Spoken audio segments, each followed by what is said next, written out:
Support for this podcast comes from Frito-Lay and the 2023 Snack Bracket Championship. The Frito-Lay Snack-It Challenge is underway, and fans are voting on their favorite snacks to crown champion. We're talking about prime-time matchups between the best 64 snacks in the land. Will Ruffles Ridges reign supreme?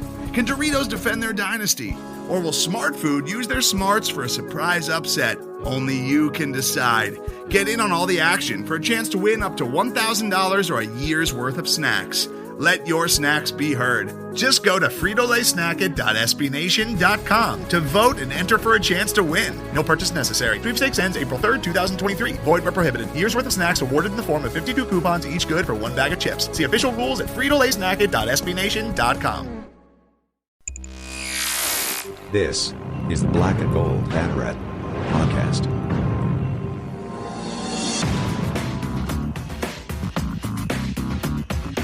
Now, here are your hosts, Jeff Sharon and Eric Lopez. Welcome to the Black and Gold Banneret Podcast. Jeff Sharon and Eric Lopez with you here on our first spring equinox show, Eric.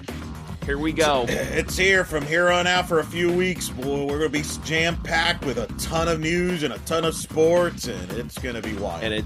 And little sleep. Yeah. What is that? It's a rumor. That sleep's a rumor. Yeah. I know. You're going to get even less sleep than during the Australian Open. Yeah, that's going to be close. It's yeah. going to be close. At least I don't have to worry about the Olympic hockey since the United States got punked out by Slovakia. Nice job, guys. Jesus. The one everybody watches. See, okay, here you are already crapping on the Olympics when, remember, it's not NHL guys this year. Oh, it definitely. I watched the game. It definitely wasn't NHL quality at all. I agree 100%. Trust me. The laughing you hear in the background is Kyle Nash, who's joined us to talk about basketball here in the first segment. We got that. Greg Lovelady is joining us in the second segment to preview his team coming up for the they start their season this week. And then we'll also talk about a big weekend of softball. Eric Lopez, who made a cameo appearance on the SportsCenter Top 10 this week. That's right. Wow. Nothing like me showing it. That's right, folks. You can hear my voice now on SportsCenter Top 10s here. Thank you to the UCF players. Just download the video. 24th. I think it should be your cell phone ringtone, like, everything. Just dive right in. So I have the Shannon Doherty walk-off homer there on my ringtone, but we'll go over that later. We'll talk about that later. So let's start with UCF women's basketball. We are recording this on Wednesday, February 16th. The student of the game himself, Kyle Nash, joins us, the SOTG on Twitter. Kyle, what is up, man? We've got this is a big week for UCF women's hoops because, we talked about it heading into last weekend, Super Bowl Sunday, that big game with USF. And man, did UCF open up a can on the Bulls, held them to 33 points in a 54-33 victory in Tampa. UCF sweeps the season series with South Florida and effectively is in full command of the American Athletic Conference regular season title race. 18-3 now overall, 10-1 in the conference schedule. What happened in this game? What has happened with South Florida, or was it all UCF? Well, I mean, we look at it last time. Gentlemen, last time we were talking, or I should say 2 times ago when we were talking, last time I spoke with you, Elo, you were lamenting the inability of the UCF women's team to go off to a quick start in the first quarter, and the only time they did it was against USF. Gentlemen, I think you see that, and then you saw it amplified. I find it interesting, by the way, the top scorer being Brittany Smith. Like, did she start this game? I don't remember, but it wouldn't surprise me if she was, in fact, off the bench doing just that with the 17 points. Masni Kamba as well with 14. Gentlemen, it's a few games back when in the post-game press conference, Coach Abe announced, hey, just so everybody knows, they're going to play zone against us. And really, all it's done is reveal that the post players can shoot it from the high post.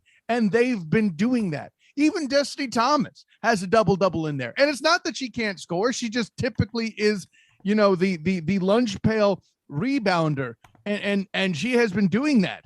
But the past couple games, it's Brittany Smith or Mousy Kamba taking the load with scoring and rebounding. It's just all a matter of who's rotating and who's feeling what vibe when. Yeah.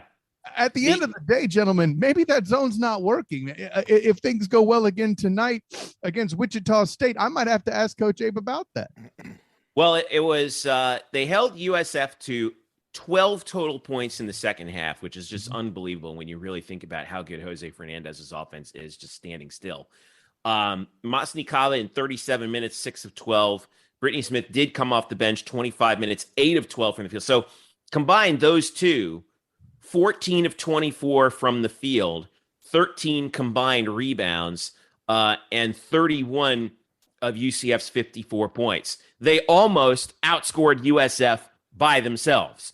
It was 33-31 USF when you think about that in front of 2,000 people. So big stat though, Jeff, got to throw this out there. It's definitely the perimeter defense once again. 2 for 19 from the cheap seats. Listen, the ladies of South Florida are usually far better at catapulting from the arc. That did not happen even remotely in this game.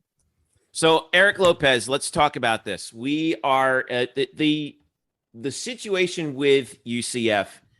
They haven't wrapped up the conference regular season title yet, but effectively they have a 3-game lead with 4 to go. Is that right?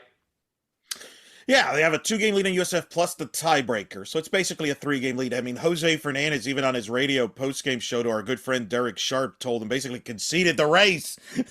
like if this was a presidential election, he would have already called his opponent and conceded the race. It's going to take a massive collapse for them not to win their first regular season championship since 2005 when they won the A-Sun. Last year in the A-Sun, that's right. Gail Striegler. We were there. Gail Striegler was the head coach. But, Kyle, you mentioned that defense. To hold South Florida to 2 threes, the perimeter, they suffocated them. They rattled them throughout the game. It was maybe the best defensive performance in the Abe era. In fact, Coach Abe, who, as you've gotten to know, tends to be a little critical of her team. Hey, we could do this better or not. She was asked after the game, was this the best defensive performance of the year? And here's what she had to say. South Florida only 33 points. That's big. I mean, they're a great scoring team. We just did a great job in the second half. They only scored 5 points in the fourth quarter and 7, I think, in the third quarter. So our defense and our press really came tonight. Oh, there you go. She was pretty satisfied with that defense, and rightfully so, to shut down South Florida. It's the fewest points South Florida's ever scored against UCF. It's the 14th time since Coach Abe has walked on campus they have allowed less than 40 points to an opponent. And they're number 2 in the country in points allowed again. Unbelievable. Yeah, I need to do research, Elo. I need to figure out how many quarters they've held opponents under 10 points. I feel like they average 1 quarter under 10 points per game. Right. I agree with you. Yeah. The latest. Go ahead. Go ahead, Kyle. I'm sorry. Just find a weakness in here because I don't know what it is. That's all I wanted to say. Well, we saw it, a couple weeks ago. You mentioned the high post game, and I think that was where UCF was. That teams thought that they could attack UCF defensively by kind of forcing the bigs outside of the charge arc, the charge block arc. Mm-hmm. But guess what? Now they're just hitting shots on the outside, and and if that happens, forget it, because now that's gonna open up things for the guards. And I'm looking at the net rankings right now. Eric, UCF is 32 now, highest team in the American. They are now 11 spots ahead of South Florida, who's 43rd. And now they're knocking on the door of the top 30. Now they're probably going to come back to the field a little bit more here in the next couple of weeks because they, in the 4 games they have left, 3 of them are at home. But as I pull up the schedule here, 3 of them are at home. Obviously, Wichita State Wednesday night, 6 p.m. ESPN Plus. At Temple, for some reason, Temple, man, that's the last road game of the year. But that place just McGonigal Hall, man. I don't know what to say about it. And then the last weekend or the last week of the season, Saturday, February 26th, against Cincinnati. Cincinnati is dead last in the league. And then Tulsa, of all people, to finish it out, who's in the middle of the pack at 4-5 in the league. So, yeah, they're going to come back to the field a little bit here in terms of the net ranking, but I think you still got to be pretty happy with the situation as it is, right? Well, here's what's at stake, too. You mentioned that's the net rankings. You look at the polls that came out this week, and especially the one on Tuesday, they're ranked 26. They're right there. They're receiving votes. They're 26. They're knocking on the door. This program has never been ranked in the top 25 in the Division I era, since they entered Division I believe, in 1984. And that's in the coaches poll. Correct. Yeah. And listen, no one's more incompetent in polls than women's basketball voters. We all know that. But even they can't deny this team if they take care of business this week, or let's just say, we'll be conservative, win out. They're going to be ranked in the top 25. Now, Charlie Cream in his latest bracketology has UCF as an 8 seed. They are slated to play future Big 12 foe Kansas up in the Spokane region. Will be played in Palo Alto. Stanford's the number 1 seed, the national champions. Holy smokes. But what's up with these guys sending UCF out to California? What is going on here? It's the new thing, man. It's the new see, Todd Dagen and UCF Volleyball just started a trend. That's all they're doing. But look, this team is not going to lay down all of a sudden. Now they have room for a mulligan, but this team doesn't want to do that. I think they got a shot to be this first team ever to be ranked in the top 25 if they take care of business against Wichita State and Temple. And if not, I mean, it has to be that week. I can't imagine they wouldn't be ranked in the top 25. But again, it is a women's basketball poll, and coaches there are not. They're very incompetent in general. But we'll see. That's to me what's at stake. And this team right now is clicking on all cylinders. You can just sense the swagger going into that court. They wanted USF badly. Brittany Smith told ESPN, Roy Philpott, our friend, by the way, what happens when he does a UCF sporting event? We usually win, by the way. Just throw out the shout out to Roy Philpott. But as you said, they remember last year how they were that close to a championship and how they lost the championship with USF getting rewarded a forfeit. They did not want it to come down to anything like that. They wanted it in their own hands, and that's what they did exactly on that Sunday. Not only that, but also that game in Tampa where Alicia Lewis had a shot to tie at the buzzer. Remember that? Sure. After that dramatic comeback in that game. So UCF faces Wichita State. They beat Wichita earlier this year back on January 29th by 18 points in Wichita. The Shockers not having a great year, 3-7 in the conference, 12-11 overall, and 4-6 on the road. Again, tip off at 6 p.m. on Kyle Wednesday. Nash will be in attendance, y'all. Yes, he will. Yes, sir. Speaking of which, Kyle Nash, we also got to hop over to the men's side because they got themselves a listen, I am never going to downplay a UCF team beating Tulsa. Let's be real here. All right. They've been our bugaboo since we entered this league, and we got the win over them, 76-67. Never trailed during the game. And again, it was one of those games where it was the outside shooting that really, carried the day for the Knights. They had a double-digit lead at halftime by 11. They were up by as much as, I believe, 17. Was that their largest lead? I think that's the largest lead that I can remember.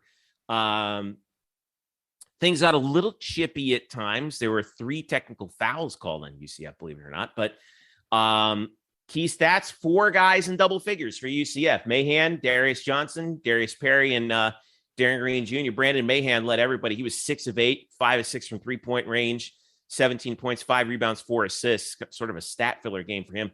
Darius Johnson, I thought, played really well at the point, 5 of 12, 14 points, 5 assists, and 2 steals in that game. Darius Perry had 5 steals to go with 12 points, and 12 points, 4 assists, and 6 rebounds. Another stat filling game. This was a game where we saw what UCF can be at their very best, right? Because Tulsa, really did not have an answer for anything that they threw at them. Yeah, no, that's a great way to put it. And I'll put it to you this way: it's so funny. We've talked about the point way back after the Michigan game that the Michigan game may have had its own negative influence despite being a dominant comeback win, and that's kind of panned.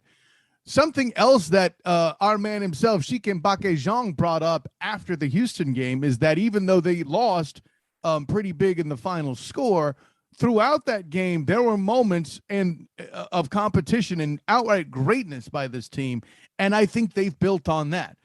Brandon Mahan's return, listen, as a first-year guy covering college basketball, I'm amazed how much that I'm able to predict when Mahan's going to go hot or not.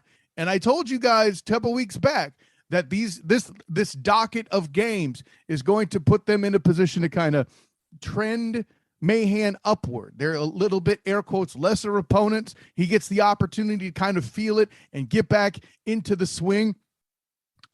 Staving off the Wichita State sweep and managing to split with them on the season worked out very nicely.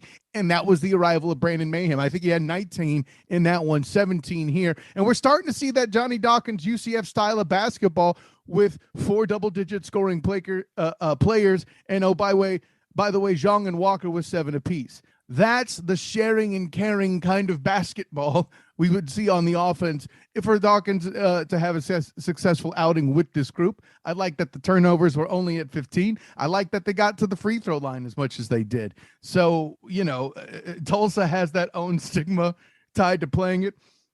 And hey, give them credit. They did well from 3, but I could argue that that's the only reason it was as close as 9 points. So, Eric, out goes UCF to Houston on Thursday night. Yeah. 9 p.m. tip, ESPN2 in the Fertitta Center. Houston is, they're Houston. Obviously, now they're going to be angry. They're going to be angry. They've lost 2 in a row, lost at SMU and lost at home to Memphis. Their home long win streak has come to an end. And you kind of wonder if those injuries that Houston's had is now starting to catch up with them a little bit here. I think this makes the conference tournament pretty wide open when they go to Fort Worth. But look, I like what you're saying there, by the way, and I'll talk about I think it is wide open. I do think it's wide open. But look, UCF's played well. They were efficient offensively. When Brandon Mayhem and Darius Perry play efficiently, this is a good offense. And they were combined 10 of 14 from the field. They hit 7 threes. They also combined for 8 assists. I thought they did. And then defensively, they were active. Tulsa does a good job protecting the basketball. They only averaged giving up allowed like 12 turnovers. Does Tulsa? UCF turned them over 18 times and turned that into 26 points. So I think it was a good all-around game. But they're going to have to take it to a different level, as Coach Dawkins talked about after the game. Houston presents still a lot of issues despite the injuries they have. They're one of the best defensive teams in the nation. And when they're on defensively, they smother you. I mean, you don't seem like you can breathe out there on the floor. I mean, I watch our, not just us, but different teams play against them. You rarely get a good opportunity, offensively against them when they're really locked in like that defensively.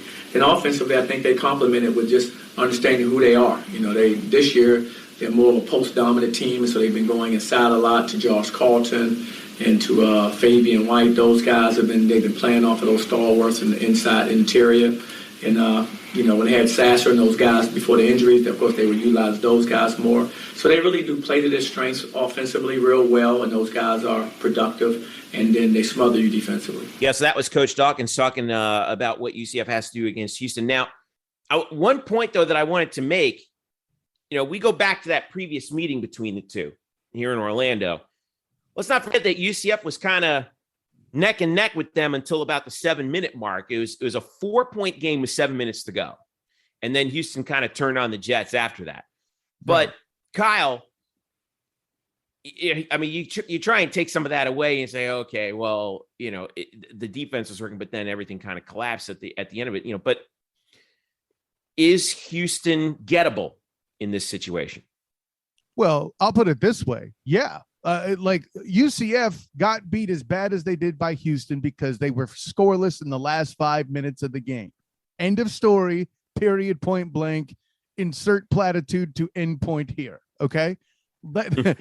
And it's funny with Tulsa, they didn't score for about the last 4 minutes and still had what they had. Right. I mean, when I say didn't score, I mean from the field. Right. So if they're in a position to where they're moving the ball, 18 assists, gentlemen. If they're moving the ball like that, There's no way that they're going to put themselves in a position to be scoreless for 5 or 6 minutes straight, especially to close a basketball game.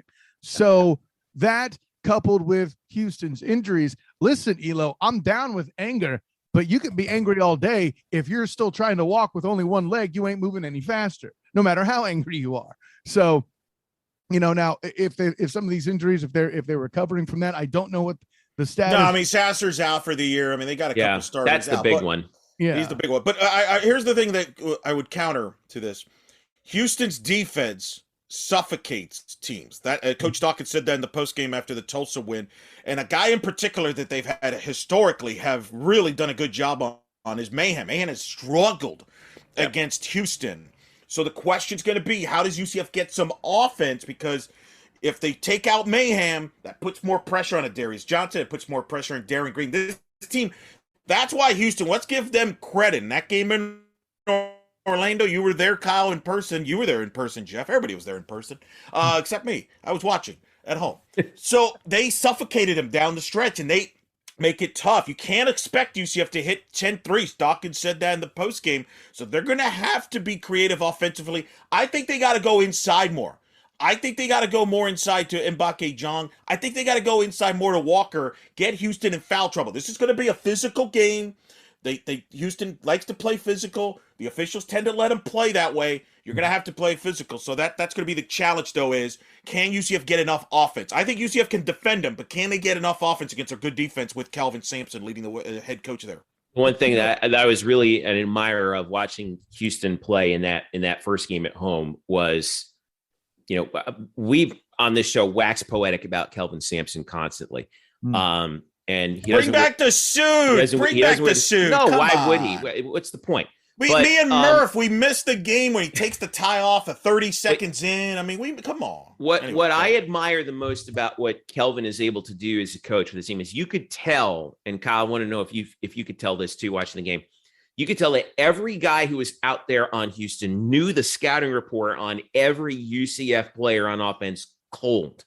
Every time Brandon Mahan got the ball, they forced him to go left because they knew that he really struggles going left, and he doesn't finish well with his left hand. They disrupted Darren Green Jr. constantly. They did not allow him to catch and shoot. They had a body in his face at all times. And that's the mark of a really well-coached team. Your players are all on the same page, know exactly what they have to do against a given opponent. And that's why even despite the 2 straight losses, guys, they're still 6th in the net, right? They are, obviously still the odds on, I think still the odds on favorite in the league. And this is going to be a really tough ask. And then and then it comes down to these last 4 games where Eric, I think the goal right now is to get to that number 5 slot because that enables you to get the bye. Yeah, you can move up in the seeds, get them right by in the first round. The other thing I don't like about this game, real quick, you and I think, are on the same page on this. Houston's coming off 2 straight losses. I don't like that. I wish they would have beaten Memphis. I'm not a fan of playing teams. They're that good. They're going to be. I'm telling you, I think you're going to see Houston coming off of a loss. Intensity. That first 5 minutes, UCF's going to have to weather the storm early because I think Houston's going to bring the intensity early defensively and try to turn UCF over. But Kyle, here's the deal. Even with this game, I think we touched upon it last week, but I still want to touch upon it again. Get through the Houston game. Let's consider that for the moment what it is. All right. Let's say UCF is unable to get the job done in Houston. They would be 15-9 overall, 7-7 in conference with 4 games to go. Those 4 games are home for ECU, who's 3rd to last in the league, home for Cincinnati, who's right behind UCF at 6-6, 500 in the league. And then on the road at Tulane. Tulane scares me, man. They're 9-5 in the league. They're having a really good year in conference. And then at Tulsa to finish the season because, of course, even though Tulsa's 2-11 on the year, you get to see them on senior night. In fairness, UCF did win there last year, so they did win there last year. True. It's still freaking Tulsa. Oh, listen, nobody's ever saying, hey, I'm getting on a flight to Tulsa. I'm excited. Nobody ever says that. Never. I've done that twice and I never get excited. So what are the odds that they can sneak into that 5th spot? Because right now they're basically 1 game back of Temple for that number 5 spot in that first round bye. So, using some element of logic here, right? I feel like there's only 1, maybe 2 games I'm going to call a solid win, despite the fear of Tulsa, right? And that would be ECU and Tulsa. Okay. As far as Cincy, if they lose to Tulsa, I'm blaming you for this. Anyway, go ahead. Hey, listen, I'm playing with house money. I'm not the one that's jinxed losses to South Florida. Anyways, wow, we're just throwing jabs here already. Wow. Fair point. Fair point. Unbelievable. No, but yeah. So those 2 I feel good about. Although with Tulsa, rather than claiming that 100% chance, I'll call that more of a 75. Like if the ECU game is a loss, that is just absolutely disappointing and devastating. There's no way around it. I'm kind of calling the Cincinnati game a 50-50. Simply because they're teams of similar ilk. Yep. and then maybe a slight edge because we're at home. Yeah, correct. But listen, I'm not taking my shoes off to count. So and then the Tulane game, I'm with you. That's scary as well. That's like 50-50, 60-40, right? So putting all that kind of together in my head, like there's like a 65-70% chance they can pull this off. If they get that Tulane game, like they're all but there. In my mind, to finish strong. And in doing that, they'll accomplish the 19-9 goal we set for them a few weeks back when we were prognosticating rather. We were doing that too, but anyway. Yeah. That's more before the show, but and with all that in mind, I mean, listen, I'm confident with it. And I'll put it this way, gentlemen, tonight again, or not tonight. I'm sorry. The Houston game on the road, the strategy that will win for them, I think, will work throughout the rest of the season just in this statement. Brandon Mahan, don't force shots. If I'm Johnny Dawkins, I'm telling Brandon Mahan tonight, you're not going to get 19 or 17 points. You aren't the game plan. Now, if they decide to completely smother Darren Green with a triple team and you're wide open, yeah, chuck that beast. But you're not going to be the big scorer tonight because I think they're going to lock on him, and I think they're going to lock on Darren Green, which means the point guard pair of Darius and Darius at law, Darius Perry, Darius Johnson, and then like Gabriel and Gabriel when we had the football back in football, right? Exactly. And then, of course, with Bakke and Walker, I'd love to see contribution from them. I hope Jameel Reynolds isn't in street clothes for this game because I think his rotation will be important. Right. But I'm with Eric that they need more of the big man thing. That's all nice. But Brandon Mahan not forcing shots, that discipline is what's going to be necessary for that game. Right. Take the high quality shots like you did against Tulsa. Right. Agreed. Yeah. And by the way, the other thing is obviously we got, scoreboard watching is what it is, but Temple has 6 games left. This is what they've got left. Home for SMU. That's tough.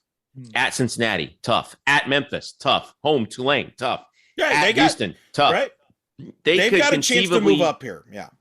Well, UCF has a chance to move. That's up. what I'm saying. Yeah. They finished with South Florida. Temple does. So that's 5 eminently losable games for Temple. So hold serve if you're UCF, get that bye, and like you said, get to the tournament, get to the conference tournament. Yeah, and here's anything can happen. If you get to the top 4, top 5 seed, let's say you could get to 20 wins, you probably can make the NIT. And guess what? That's a successful year. I know some will disagree with that. That's a successful year. To me, that was that was realistic. Was the NIT. The NCAA, you kind of need some breaks, some luck. They didn't get it this year. The league's down, etc. 20 wins is nothing to sneeze at. That would be a successful year. So we'll see. That's the goal. I think we'll see if they can get there, though. We'll see if they can get there. Long way to go. Let's get to one last thing as we finish up here. Let's talk a little football news before we take a break and get to Greg Lovelady. Cam Goode, who had a really good season last year for UCF, was a key guy in the on the defensive line for football. This is a bit of a surprise. He has announced that he is going into the transfer portal. This is a little bit of a shocker here, Eric Lopez, because, let's face it, nobody really saw this one coming.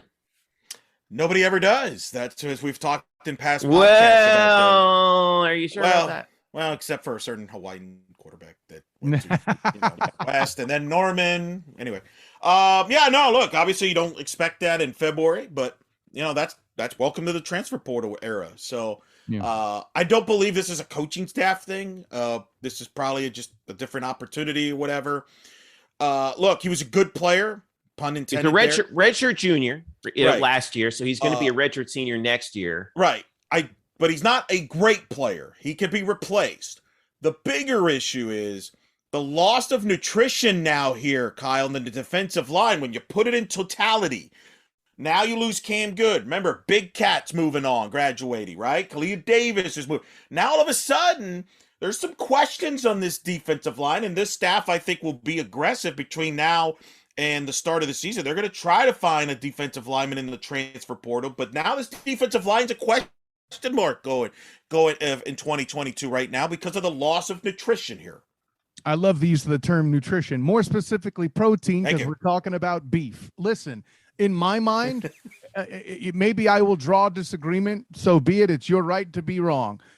I think Cam Goode is a bigger loss than Big Cat. I said it, at least on the football field. Now, because Big Cat Bryant, it was a captain, and I think he was a motivational force, you could argue he's more important, all that, and I get that. For my money, Cam Goode is excellent at what he does. And defensive tackles of talent are harder to find than edge rushers. Edge rushers can get a little bit of glory, okay? That's a thing that can happen. You can play a little bit more wild. You can get away with being a little less disciplined if you can get to the quarterback and make a good move that way. Good defensive tackles that can move well while also being strong are a big deal. That's the whole reason Khalil Davis is going into the NFL, is because he can be that guy. And I hope he recovers well to make an impact. But the punchline is this, gentlemen. Over and among the fact he was an awesome human being to talk to, the nutrition, the protein, I don't know that they can find an adequate protein supplement to truly replace Cam Goode. Maybe, especially this late. We'll see. Although this staff, don't underestimate this staff. Look what they've done and what they've brought in. So let's not underestimate Gus and this staff and what they're capable. And I don't disagree necessarily with your point. My bigger picture is, if you lose one of those two guys, okay, you could try. It's easier to replace one than trying to replace both. And the problem is now they got to replace both plus Khalil Davis. That's a lot of people to replace. Absolutely. The stats for Cam, I'm trying to pull it up, it's a little slow here, but had 3 sacks in 2020, didn't have any last year. Mm-hmm. So, but was still, again, different coaching staff, and also was still a pretty significant key. Had 23 tackles, 13 of them solo last season, 1 interception, obviously, and forced 4 fumbles. So, that's it. But still, you talk about beef in the middle. Those defensive tackles, what they do, the most important thing that they do is not show up in the statistics. Very good. In terms of keeping offensive linemen away from your linebackers and your outside guys. You're going to need some of the guys, younger guys on the staff to step up. I mean, that's the bottom line. Listen, best of luck to Cam. Hope he finds where he's. Hope he finds a home where he wants to go and sees incredible success. Once night, always night, always. All right, we take a break. Oh, by the way, but before we go, I can't let the student of the game out of here without saying, make sure you follow Kyle at the SOTG on Twitter for all the latest UCF basketball news as well. So women's basketball tonight, we're recording this Wednesday, against Wichita State at 6 p.m. By the time you're listening to this, Kyle is on his way to the arena or at the arena or leaving the arena. Or the game's going on right now. Yeah. And then men's basketball tomorrow, which Kyle will not be at. He's traveled enough. He spent a week in Los Angeles hanging out with big timers, Snoop Dogg, rubbing elbows with all the celebrities out there, in LA. What a week for Kyle Nash. It's good to be the student of the game, isn't it? Jeez. It has its moments. I got something for you that I brought back, by the way, Jeff. So we'll have to get together on that sometime. And to bid Cam Goode fair and well. I hope he turns lessons into blessings. that as so famous. Where do you come up with this stuff? Golly. I can't take credit for that. He actually used that in a presser when I asked him some questions, and that was actually even a title of one of my pieces before I jumped over here to the Banneret. So there you go.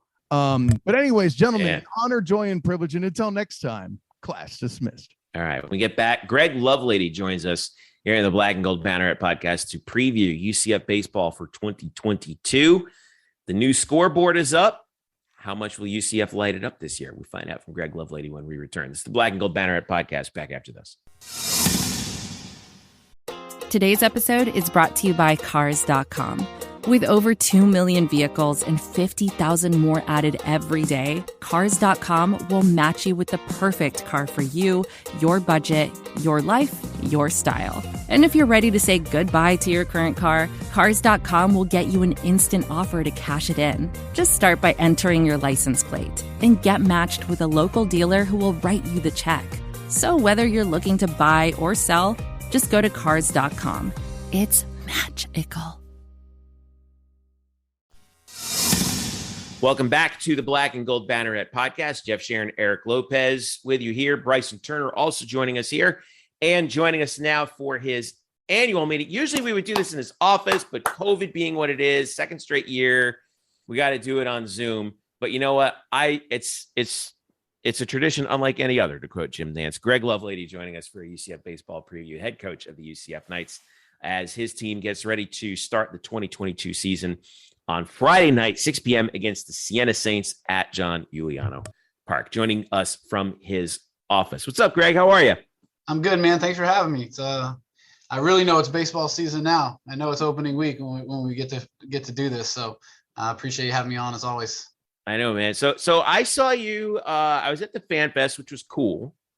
Really cool event that for everyone was there, and we were chatting for a little bit, and you brought up a really cool statistic, and I wanted to see if you could bring that up for us again, that about the amount of talent you have returning this year. Last year, with all these new guys, you still came within 180 feet of a conference championship in Clearwater. This year, you got some experience in your back pocket.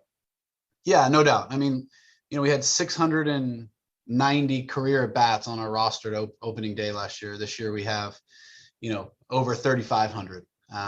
And so we definitely offensively have a lot more experience. And I think that you can't teach that. It's not something that you can do something in practice to get it. I mean, you try different things to try to make things game-like and, playing fall games and everything, but it's not necessarily the one game. It's just the ebbs and flows of a season. It's the cat and mouse, the chess match of, another team watching video and trying to figure out your weaknesses, and then you having to adjust to that. And so from an offensive standpoint, it's really a little bit comforting to know we have so much experience, so many guys that have been through it. I mean, again, last year only Ben McCabe had been through a full season of playing a lot. Jeffrey was on the team in 19. The rest of the guys had 18 games in 20, and that was it. And so, just really, really excited, to have that experience from an offensive standpoint, and excited to see how we, because again, I thought we had a really good offensive year last year, especially as the season went on. The second half of the season, we were super offensive. So as those guys learned and got to understand, we got better and better every game. So hopefully we can, start off on a better foot, from an offensive standpoint, and continue to make that same growth, but finish, hopefully a lot higher than we finished last year. Talk about the infield. Seems like you got a ton of depth in the infield. Alex Freeland, just a stud leading the way. Just talk about your infield and how it looks going into the season. Yeah, I mean, I think one of the cool things about this team is the versatility. I think we have a lot of guys that can play multiple positions. So obviously Alex anchors the infield as a premier shortstop in the country, not only defensively but offensively. So it's always, you got to be good up the middle. So to have a guy like that up the middle really starts to solidify your defense. Michael Brooks and Tom Jostin are two guys that we really believe are going to be big parts. Tom was obviously a huge part of our team last year, has super versatility, can play pretty much anywhere on the field except, maybe shortstop and catcher and center field. So can play multiple positions. Michael Brooks, a big transfer from Arkansas, has obviously been kind of groomed in terms of playing for Team USA and playing in the Future Stars series with some of the best kids in the country. So he's always been around good players, always had a lot of success. And so, obviously the fact that he's never played in college, but he, obviously was in college last year at Arkansas and then transferred to us and sat out. So, I mean, he's older, he understands, but he's been through it. So I expect a big year out of him again with Tom. And again, Nick Romano, is a big part of what we got to do. I mean, talk about stepping up for the loss of Crouch and Rathbone. Romano just fought injuries all last year, played really well the last 3 or 4 weeks of the season, including the tournament. But has been our best player in practice for the last 3 years. And so just excited to hopefully keep him healthy and let him, show everybody what we've kind of seen in practice on how good he can be in a middle order of the bat. And then you got guys like John Montez, you got freshmen like Lex Bodecker, who can play first base or the outfield or even third, Ryan Taylor, who is a superb shortstop as a freshman. So, we have options. Nick Romano can actually play third base. So we have different things that we're able to do, and whether that's starting different guys or maneuvering things late in the game that are going to give us the ability to give us the best matchups that we can have to try to be able to score late in the game or do what we need to do. This is the deepest team you've had here from an infield standpoint, it sounds like to me. Is that accurate from since you've been here? Yeah, no doubt. I mean, I think it's just the deepest team. I mean, as you start to, recruiting is so different in baseball where, you get hired as a new football coach, like you go and get your recruits from that class. You can try to flip guys, you can do all that kind of stuff. But we don't do that in baseball. Plus recruiting kids commit so much earlier. So, so again, like 2020, those freshmen were really the first freshmen that I got to really recruit. We had to get some guys that fell through the cracks and a lot of transfers and junior college kids and things like that when I first got here. And we flipped that model starting with that 20 classes. So now we're starting to stack classes on top of classes. And you just start building the culture, but you also start building the depth that you really feel like you need in order to not only play the season, but then also prepare for the future. And so it's exciting to know that we're really starting to get not only talented players, but a full roster of talented players. That should certainly help you when you have injuries. You talked about, keeping Nick Romano healthy and injuries. You talked about how injuries seem to really seem to favor you, like you guys last season. And we saw Andrew Brait exit fall ball with a bit of an injury there. Can you give us a quick update on him and just when do you think we might be able to see him back? Yeah, so Andrew, has popped his shoulder out, left shoulder a couple times. So decided to go in there and get that cleaned up and just tighten it back up. So he had that surgery, back in November. So he just got cleared to start doing some baseball related stuff. I mean, he's been working out and stuff and just rehabbing the shoulder, but he started doing, some basic defensive work and throwing and things like that. He starts swinging here like in another week or two. So I would assume he'll be back before the middle of the season. He should be ready to go. I mean, he should again start swinging here in a week and probably need about 3 to 5 weeks of swinging and getting used to that. And then just progressing him back into full baseball activity. So, definitely by conference time, he should be back in the mix and even increase our infield depth. Greg, I want to ask you about the pitching staff. Last year, obviously Colton Gordon, as good as he was, and then we lose him to the injury. Of course, he's moved on. A couple other guys have moved on. So what's the plan right now? What are you thinking is going to be your rotation Friday, Saturday, Sunday, at least as of right now? Yeah, so opening day, we're going to go with David Litchfield, who's been our closer, setup guy the last couple of years. But, we've tinkered with him doing this last year.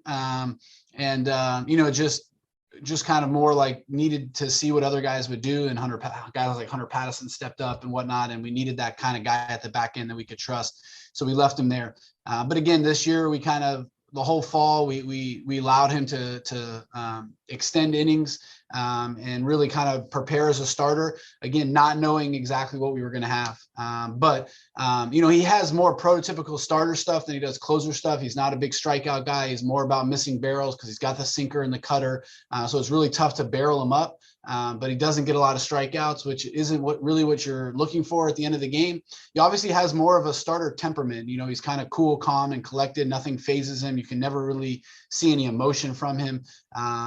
where again, doing that over the course of 5, 6, 8 innings of a start is really what you need. Guys at the back end usually are yellers and screamers and pitch on emotion. It's not impossible. Max Scherzer does it as a starter. So, it's not something that you have to have, but I think when you look at the collectively, just kind of the norm, that's what you kind of expect. He's deserved it. He's earned it. He's been the best guy in practice consistently every single day.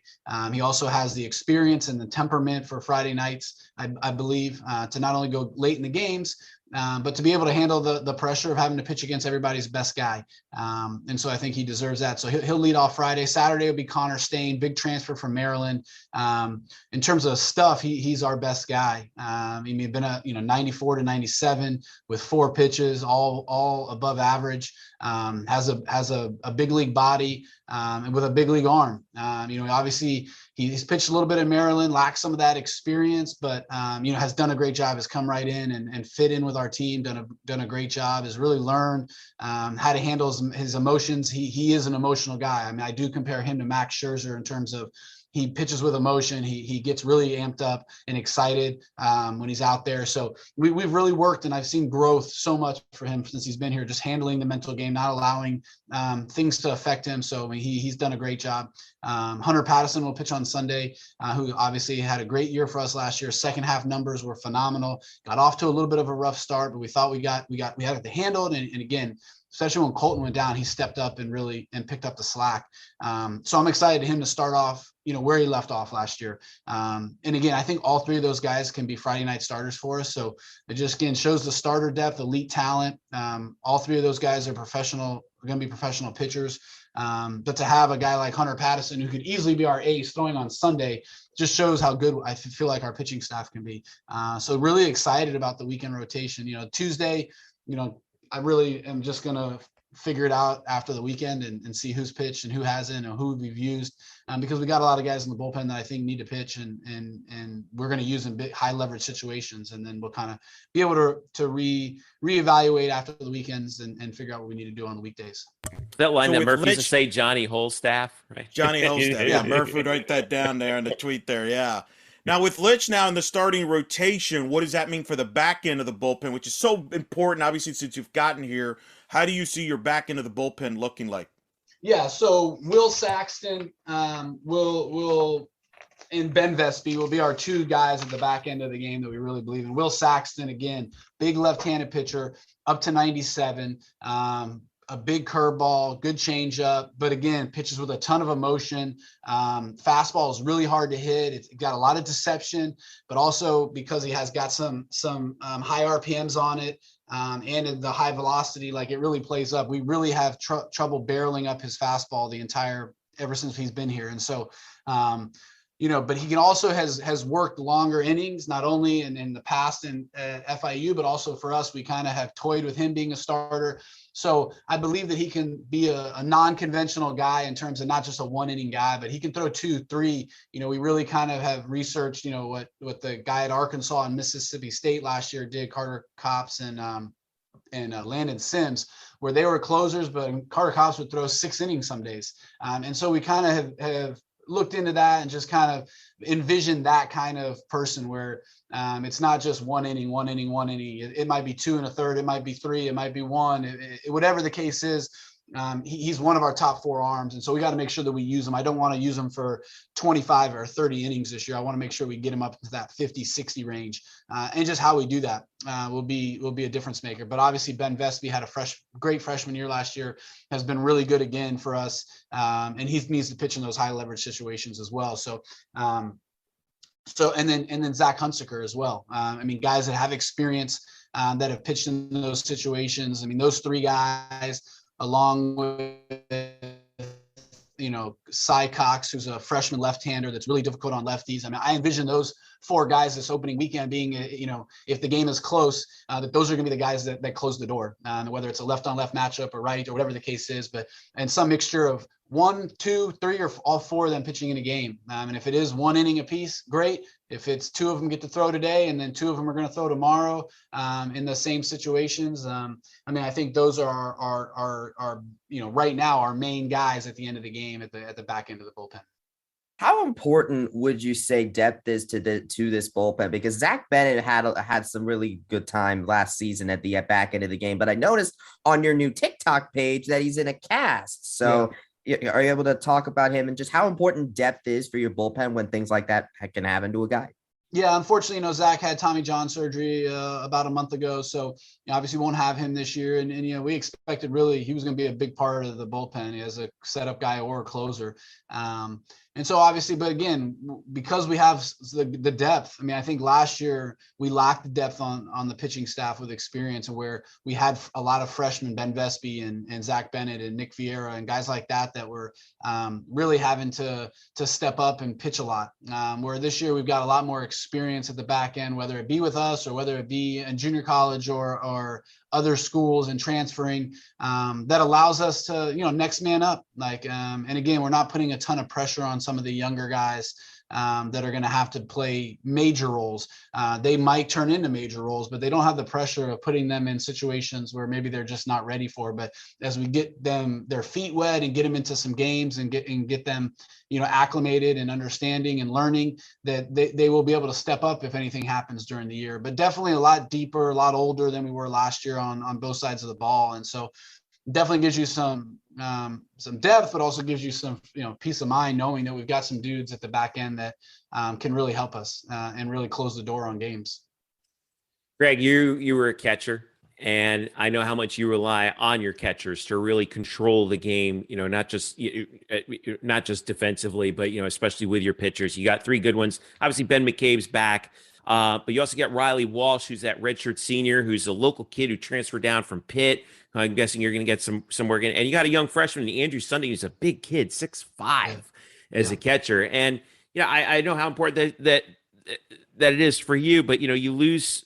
Those are some big shoes that those guys have to fill with Crouch gone now. But at least you got some experience coming back, right? Yeah, no doubt. And obviously Crouch is huge. I mean, he's, it's tough when the American League Gold Glove winner is one of my catchers. And so it's tough to say that Crouch is the best catcher I've ever had. But definitely he's right up there with Sean Murphy as just a guy that was a leader and really the pitching staff trusted. And so it's definitely big shoes. And so you also didn't mention Cole Russo, who is a guy that can play first, third, and catch. And so we really have four catchers to choose from. And it definitely gives us a huge opportunity to be able to do different things, but give guys, last year we had to ride Crouch really hard just with Romano's injury and having to have McCabe, and our third string catcher was Jordan Rathbone. So we had all three catchers playing in the game at one time. And so it was really tough you couldn't give anybody a day off. Like Crouch caught 4 games in 3 days every weekend, where I don't have to do that this year. Where again, whether it's Ben or Riley or Cole catching opening day, like I've got ability to give guys days off to not wear them down, to be able to maneuver stuff. I mean, if Crouch got on and it was the tying run at second base, it was really tough to pinch run, because what am I going to do? Like I had to put Rathbone back there, McCabe and that kind of stuff. And then who am I going to put at first or the outfield? And so this year, just again with the depth, like it gives me the opportunity to be able to do those kind of things if the game calls for it. And so we have, 4 catchers with Andrew as well that just give us the ability to do different things. And, I think you're going to see a little bit of all of them back there at some point.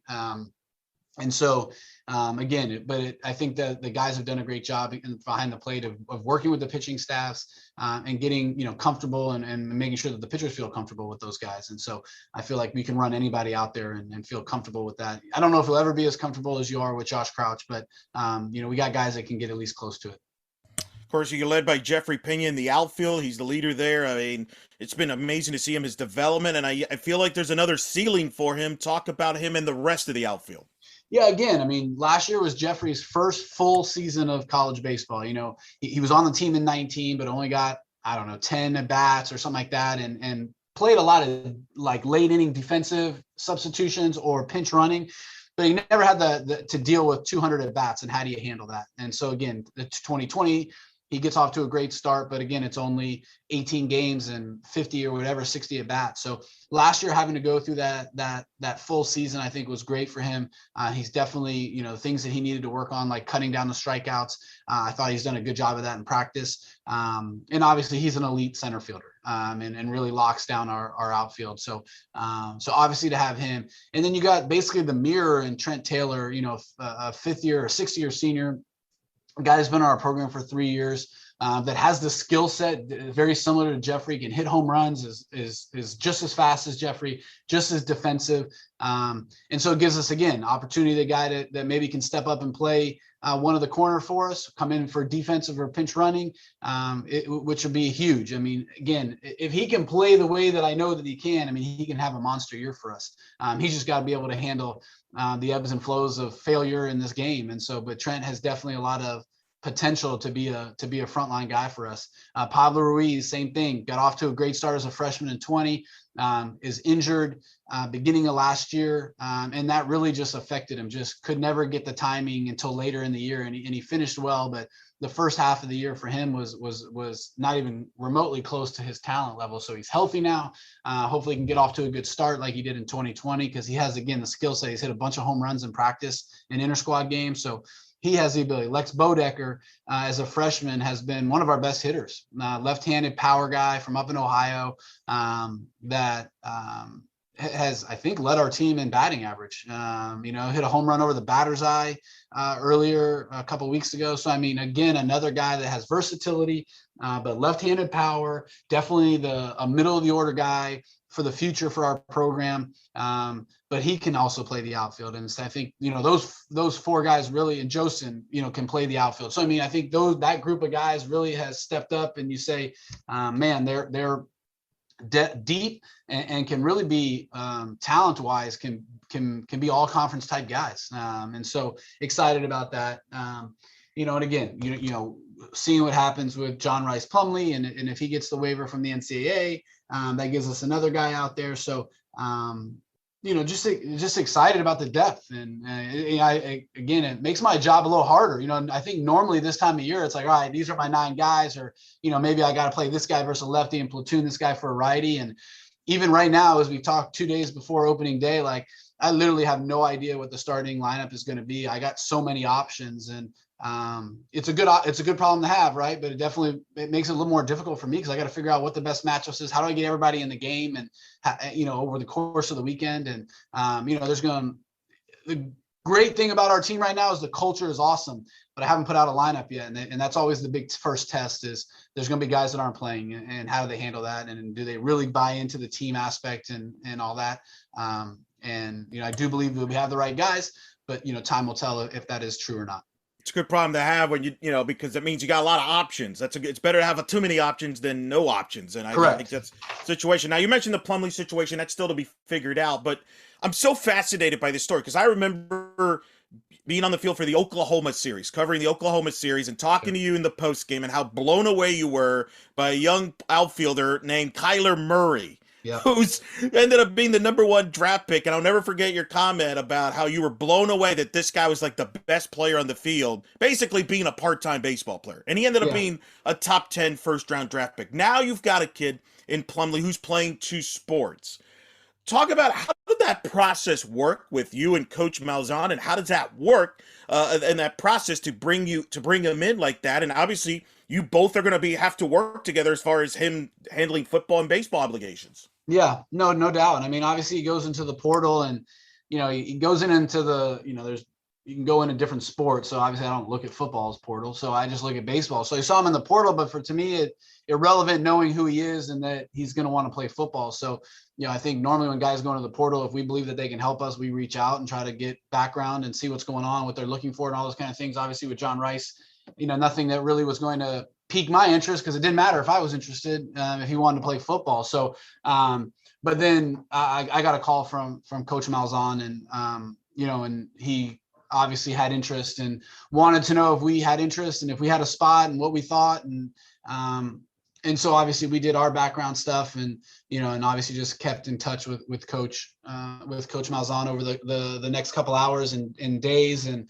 obviously they reached out and started dialogue with him, and then we kind of jumped in the mix of saying like, yeah, this is what we can do, and this is where we're at, and we have interest and all that kind of stuff. So we just kind of started to hit him from both sides, and obviously, but football being the big decision for him, just making sure that he was going somewhere where he felt comfortable. So, and then it's tough, this is my first time we've had a guy that's going to play both sports. And so definitely a learning curve to it, and what the expectations are from football, what the expectations are for us. And obviously it's been a little bit tougher because Coach hasn't been around very much, obviously with Christy and everything like that. So, but it's a dynamic that's interesting. It can be difficult at times. It can be easy at times. There's some things that really match up well with both sports here at UCF, just in terms of timing.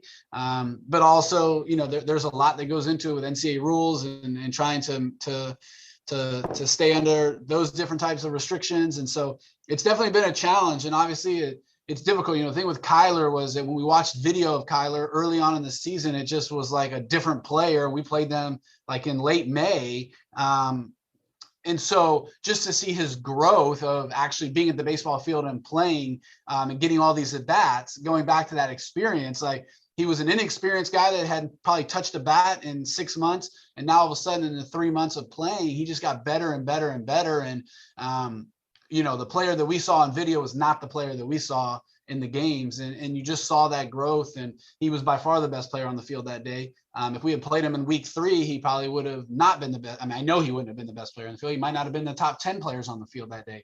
And so just to see that, I think in order to do both, you just have to have this acumen. You have to have this ability athletically.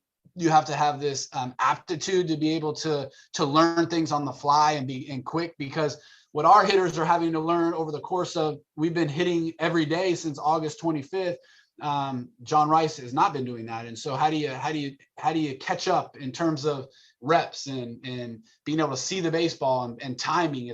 That's what makes hitting the hardest thing to do is not only having a good swing, but having the hand-eye coordination and the timing. And I think a lot of poor at bats are just about bad timing. And so how do you get on track with that? And so just trying to get him on pace as fast as we possibly can while trying to juggle 2 sports and installing, an offense that he doesn't know. It's obviously, but the kid has an unbelievable work ethic. The kid has unbelievable skill set. Obviously on both sides in terms of both sports, I think he can help UCF in a lot of different ways. So excited whenever that is, whether that's this weekend or next weekend or next year, like whenever he's eligible, he's definitely going to be a big part of our program. And I know he's going to be a big part of about football.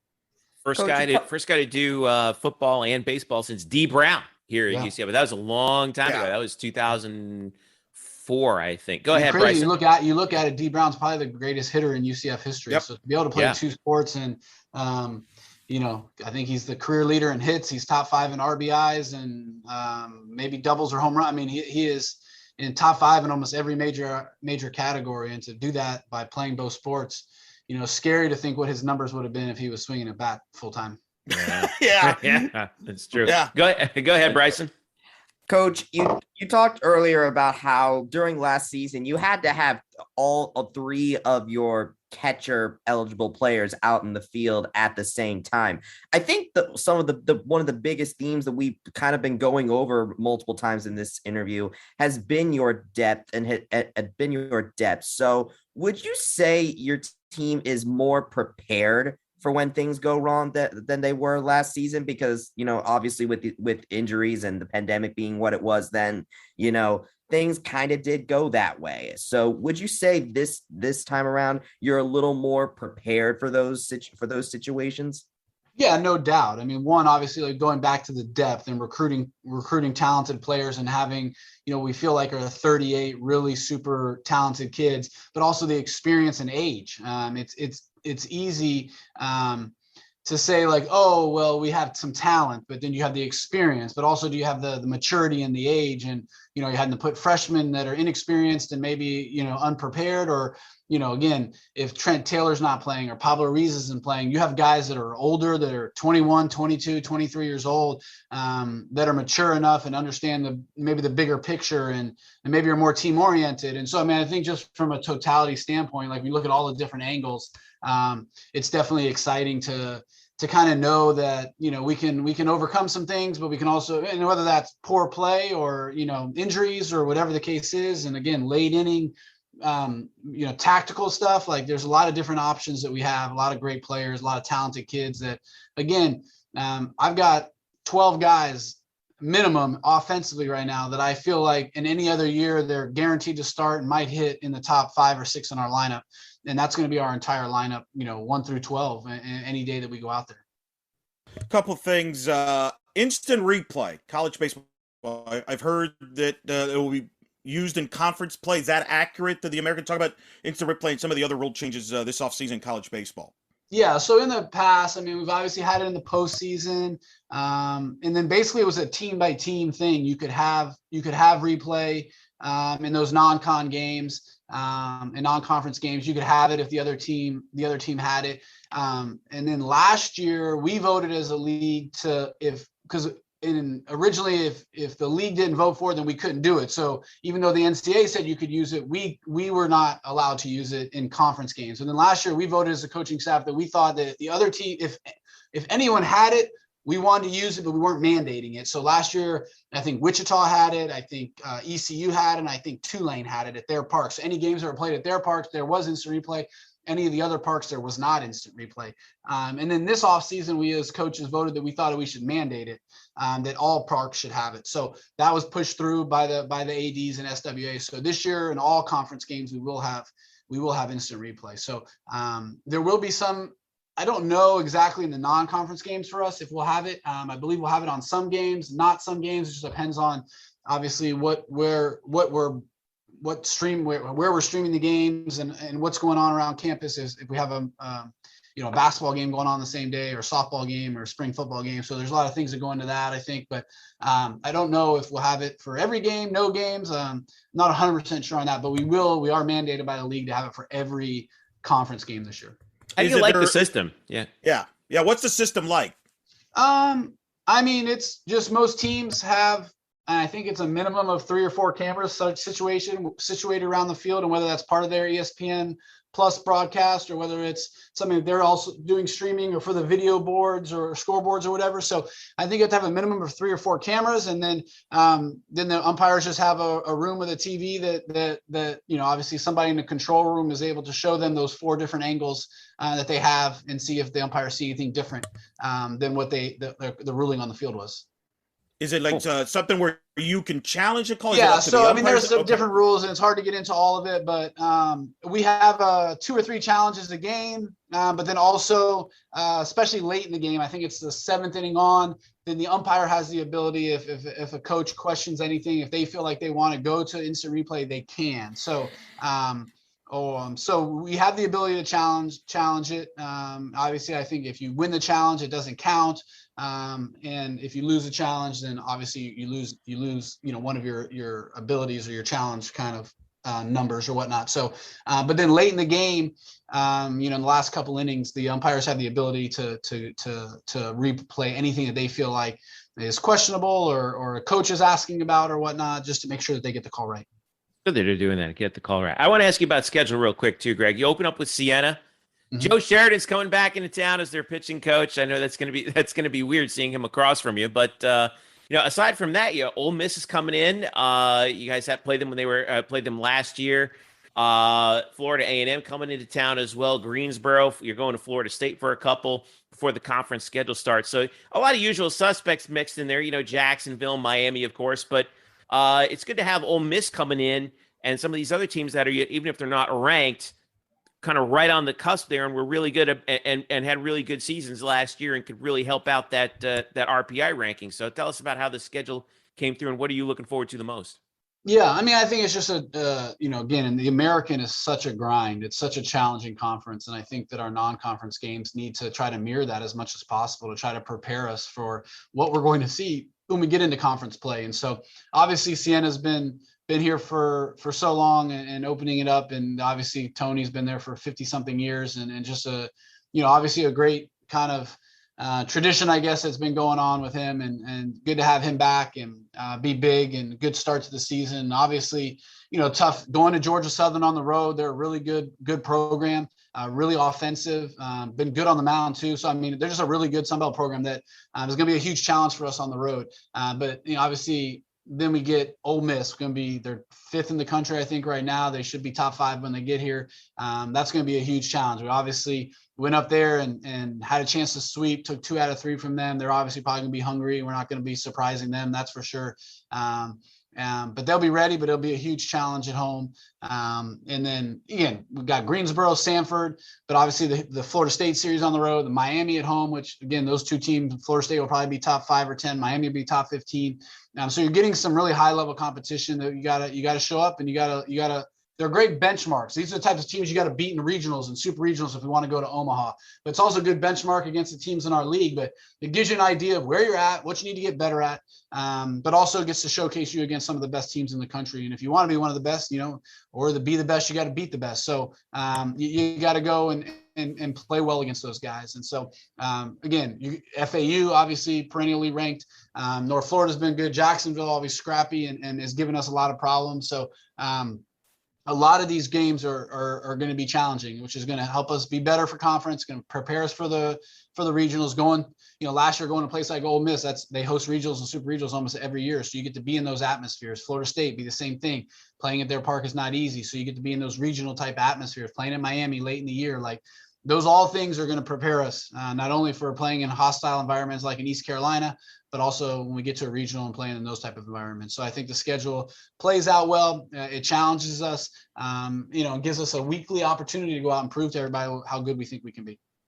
Think about shows this. To the depth of the state in the state of Florida here. The depth here it shows. I mean, you mentioned in Miami, you're playing Florida State. I mean, South Florida made the super regional there. I mean, this state is stacked that has to help too when you schedule that. You're going to get tested, on a day, in state taking a bus trip.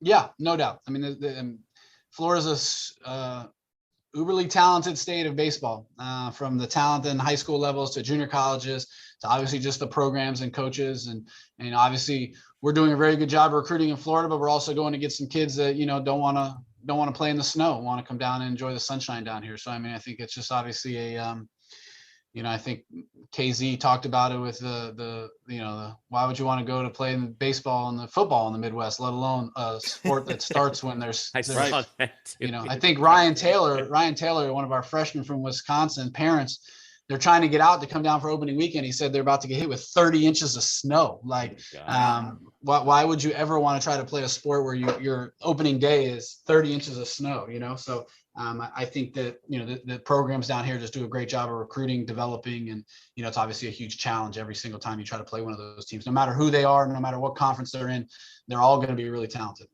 Yeah, it's the best time of year. It's college baseball season. It's also WrestleMania season, Coach. I can't leave you without asking you about wrestling. Congrats. You nailed the Royal Rumble again. You beat me and Murph, so salute to you. I'm going to pick this topic. There's a lot of wrestling news. We can't get into all of it, but I just want you pick the one you were interested in. Brock Lesnar is a babyface, possibly headlining WrestleMania against Roman Reigns, winning the Rumble, which you picked. Stone Cold Steve Austin reportedly possibly coming out of retirement to be in WrestleMania to face Kevin Owens, or Cody Rhodes leaving AEW to go possibly back to WWE. Which of those three? You go ahead. You pick.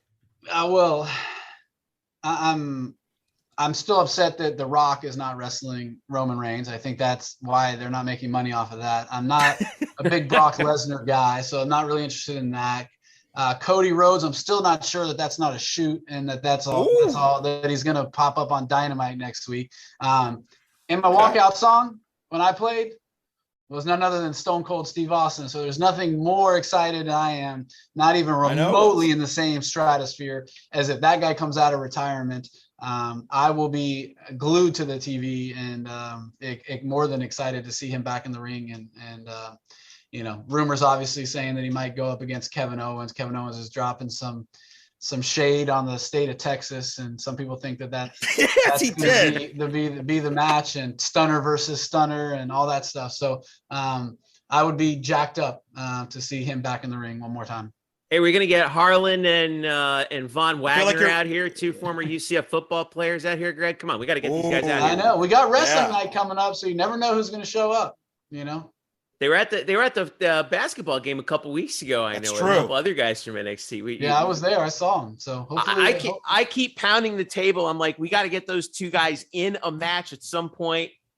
Have a UCF versus UCF thing. Just settle it.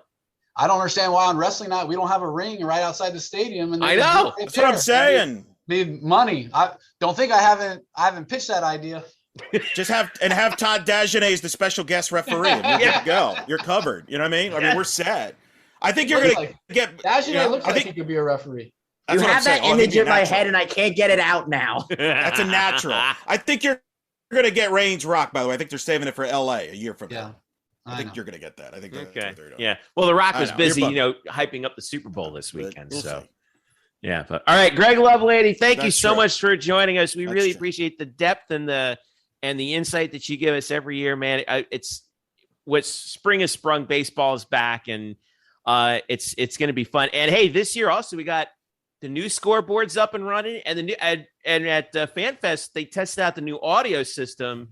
And it sounds really good in the park now, doesn't it? Yeah, it's going to be crazy. I mean, I think there's a lot of great things going on. I mean, the stadium and the scoreboard and the sound system is just going to elevate the experience. I think you got an inexpensive family entertainment opportunity here. And it's not just about the baseball. I think there's going to be a lot of entertaining things. We got fireworks and things like that planned all year. Citronaut Saturdays is going to be a big one. A bunch of surprises for that coming this Saturday. So it's going to be I think something that families should all be out for. I think it's going to be great for the kids. They can run around. You're not stuck in a seat. Get to watch a bunch of good kids that want to be involved in the community and care about the community, but an inexpensive family experience is what this is going to be like, I think. And I'm jacked up for the season. I'm excited to see a whole bunch of fans. FanFest was unbelievable. The turnout was awesome. And if that's a prelude to what the rest of the season is going to be like, I can't wait to see how many people should come through the doors and really, support us. But there's no baseball. There's no professional baseball within an hour of here. And I think that, talk about Orlando's hometown team. I think we are Orlando's baseball team. And I think that people are missing out if they're not coming out and seeing the brand of baseball, the people that we have, the kids that are out there playing their tails off. It's something that I think people are not only from a baseball side, but now the experience is going to change. And I think it's going to be a great thing that you don't want to miss out on. Yeah, those kids are also really enjoying your new TikTok account, it looks like. Yes. And not my TikTok account they're enjoying, but they have conned me into being a part of it. So, but it's cool. I mean, I'm excited about it, and anything that, shows off our players and our program, and I'm all for. That's fun, man. So, and like you said, I love the Dollar Dog Night on Friday nights. That's fantastic. Yeah. Citronaut Saturday is going to be cool. There's a lot of cool stuff coming down the pike. So make sure you check out the schedule, which starts Friday, 6 p.m. UCF against Siena to start the 3-game series. Saturday, 4 p.m. Sunday, 1 p.m. ESPN Plus and all of them if you can't make it. But get down to John Juliano Park because it's going to be a lot of fun. Greg Lovelady, thank you so much for joining us. We will see you Friday night. Best of luck this weekend. Best of luck the entire season. We'll see you at the park. Thanks, guys. Appreciate you having me on. All right. Stick around. We'll be right back. This is the Black Gold Banneret Podcast. We are back here on the Black Gold Banneret Podcast. Jeff and Eric back with you here as we wrap up the show. Thanks again to Greg Lovelady for joining us. Lots to talk about with UCF Softball, Eric. 4-1 start. Wow. Extra inning game against Georgia, 7-6 in the opener, 8 innings. You got the walk-off call. That was all over social media. It was great. Lost 3-1 in Minnesota in the second game, but since then beat Fresno State, who's receiving votes 6-1, beat Longwood 9-1, and beat another team receiving votes on Tuesday night, Liberty, head coached by Dot Richardson, 3-0. So very good start for UCF as they get ready for the St. Pete Clearwater Elite Invitational, and they're in the top 25. Yeah, ranked 24th in all the major polls, including the ESPN poll, and a good start, 4-1. Kamal Woodall, the transfer from ECU, has been stellar as a reliever, and then started the Liberty game, going 6+ innings, getting the shutout ball there. Gianna Macha closing it out. Caitlin Felton, the freshman in the win against Fresno State, 6+ innings, 1 run or less. The second freshman pitcher in her debut to have that quality of a start. Mackenzie Ottis being the other back in 2012. Jada Cody's a beast.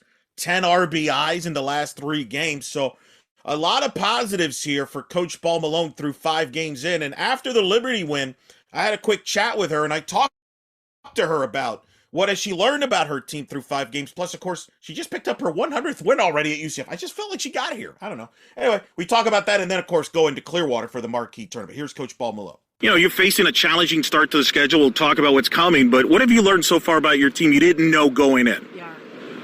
Wasn't too sure what our defense was going to do, and we talked about it actually yesterday. Defensively, we've put pressure on ourselves from our offense, putting pressure on our defense, and then I realized, oh, wait, we're doing that to other teams too. So our defense isn't what we thought it was; it's actually better. And so, continuing to grow with that. But we're young. We're winning, and we still have some bats in the lineup that haven't come around. Shannon Doherty, she's been squaring some balls up, but you still haven't seen Shannon Doherty. And so I'm excited for when all of that gets put together, because it's going to come, and when it does, watch out. 100 wins here. I mean, has it blown by? I mean, you got celebrated there at the end there with a bucket on a chilly night. But 100 wins. What comes to your mind when you think of that? I just think great teams, winning tradition. I got to come into a great program, and pitching wins a lot of ball games, and we've always had great pitching here. And now I got to take a picture with the 3 that they all got 100 wins with me. So Denali Shotpocker, Demaria Cannon, and Aaliyah White, they've all contributed to that as well. But I'm blessed to be a part of a very successful program and players that buy into our culture, and it got here quick. Got quick. Now you're on a bus trip to Clearwater, a marquee tournament that the softball world will be watching all weekend long. It's a great competition there. What do you kind of expect to see there? What do you want to see from your team there? Great competition in national television audiences all weekend long, and top 25 matchups, which you're included. 12 teams ranked, and we're one of them. I'm looking forward to the bus trip. We've only taken one. We went to a day trip to Florida in the fall, so getting in a hotel with this group and all of our youngsters and getting to know them that way. But I love that we're going to be able to play in that venue and play in that atmosphere. I feel like we got a bit of that, especially in our Thursday night home opener. And so I love the energy and how, though we were young, we looked like vets out there. It didn't surprise us, and it didn't overwhelm us. And I think we vibed off of that energy. And this group's fun. This group keeps you on the toes, especially when they're ice cold, because you got ice water dumped on you. But this group is fun, and we're still learning each other and learning what we can do and continue to do. All right, that was Coach Paul Malone right after the Liberty win, Jeff, and it's pretty amazing. Like I said, what she's learned to 5 games. Offensively, I still think they're trying to find their identity there a little bit. They got a lot of speed. They could score in a variety of ways. I think she's struggling to figure out that middle to bottom part of the lineup. But you got Cody, you got Doherty, who hasn't even really hit yet. We know what she's capable of. Shotpocker gets on base. There's good. I've been really impressed with the pitching staff. That was the biggest question I had. I'm telling you, Woodall's been better here than she was at any point at East Carolina. I talked to her after the game. She's happier here, loves the teammates. She wants to be in a postseason. She wants to make the tournament, and I think she likes working with Coach Paul Malone. So it's going to be tremendous. That being said, UCF now is going to bust to Clearwater, in my opinion, in the 20-plus years history of this program, 20-year anniversary. This will be the hardest regular season weekend in the history of this program. When you look at who they're playing, Wisconsin, which is a perennial winning program out of the Big Ten, they got their Big Ten Player of the Year. Kayla Cohn went back. They got number 16, Michigan. They got 2 All-American pitchers, a legendary head coach in Carol Hutchins. They got to play on Friday. They play Texas Tech late Friday in what I call the Renee Gillespie Bowl. She coached both programs at one point. Saturday, Tennessee, also in the top 20. They're loaded. Amanda Scarborough, my good friend, ESPN analyst, calls them as a sleeper for the World Series, rightfully so. Texas, number 9 in the country. Primetime, Saturday night. Beth Mowins, Michelle Smith, Amanda Scarborough, the A-team for softball, will be calling their first UCF game ever. Texas is loaded. And then the rematch for the regional final from Tallahassee, number 6 Florida State on Sunday. That is a stacked weekend, Jeff. Stacked. Unbelievable. Murderer's Row. 6 games in 4 days. Excuse me. 1 on Thursday, the 2 on Friday, 2 on Saturday, and the 1 on Sunday before they come home. And oh, by the way, they got FIU on Wednesday. They go to Miami afterwards. Yeah. But this is, look, all these games are going to be on the ESPN family and networks. The majority of them are on ESPN Plus. The Wisconsin game, ESPNU, 1 o'clock Thursday. And then the Texas game is on the Longhorn Network. Check your ESPN apps. You should be able to get all those channels. But look, this is a big stage for them. This is what they're playing for. This is a World Series feel. I've been to this tournament. It's going to be packed. They're going to be a better team for going through this. But I want to caution everybody. Good teams in this field are going to go winless. Good teams are going to win 1 or 2 games. There's 16 teams in this field. 12 of them are ranked. And so I'm not don't even counting. freak out, is what you're saying. Correct. Yes, correct. Okay. You can go 2-4 and have a successful weekend. I'm not just saying that for UCF. I'm saying that for a lot of teams in this tournament. We'll see. South Florida, by the way, is also in this. They're receiving votes in Notre Dame. Tells you how stacked this is. This is a World Series quality field. Yeah, this is big. And so all right. Well, we're going to good experience coming into this one to get ready for that, that postseason grind. You get to really measure yourself really quickly against this group right now. And we'll be already over the 10-game mark when that's all finished up. So here's to hopefully for some good weather at the Eddie C. Moore Complex in Clearwater. And again, ESPN Plus for most of these games. UCF is playing on Wisconsin on Thursday on ESPNU. That's right, 1 o'clock. And then, of course, Longhorn Network for the game on Saturday against Texas at 7. Yep. I think we could probably pick that up on ESPN Plus. I'm not 100% I have it. sure. I have it. Okay. So it depends on your cable provider. So check your cable listings. All right. Track and field real quick. Rayniah Jones, 3rd straight AAC Athlete of the Week honor on Tuesday at Clemson.